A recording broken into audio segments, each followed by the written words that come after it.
পুরান ঢাকায় দুইটা লোককে সবার সামনে পাথর মেরে মারলো, সবকটা নিউজ চ্যানেল বলল, কিন্তু ওই যারা মারছে তাদের ব্যাপারে আর কারো নিউজ শুনতেছি না।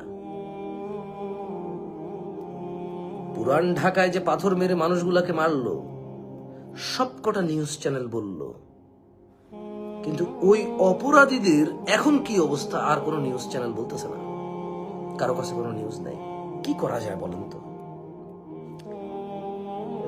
বিচার কেন লেট হবে?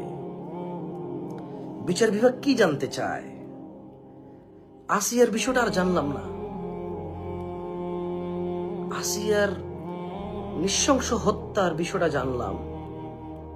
আসিয়ার উপর এত বড় জুলম অত্যাচার যারা করেছে তারা কি শনাক্ত হয়েছে, প্রমাণিত হয়েছে? হলে তাদের বিচার কি হলো আর জানা নাই। কি করা যায় বলেন তো?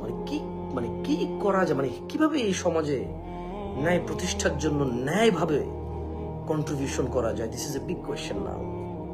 আমি আবারও বলি, this is a big question. অনেক বড় প্রশ্ন এটা, যে কিভাবে ন্যায়সঙ্গতভাবে এই সমাজ ব্যবস্থাকে হেল্প করা যায় ন্যায় বিচার প্রতিষ্ঠায়।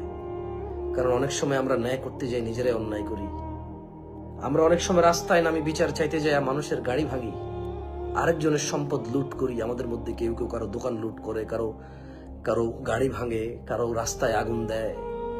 দেখা যায় ন্যায় করতে যাই আমরা অনেক সময় অন্যায় করি। আমি বলতে চাচ্ছি, ন্যায়সঙ্গতভাবে ন্যায় প্রতিষ্ঠায় কিভাবে ভূমিকা রাখা যায়। কলিজাটা একদম ফেটে যাচ্ছে, ভালো লাগছে না, মনটা খুব খারাপ, অসহনশীল অবস্থা, আর ভালো লাগছে না আসলে। আজকে মসজিদে গেলাম ঈশার সময়, যা কজন বন্ধু বান্ধব চিনি সবার মুখে একটাই কথা।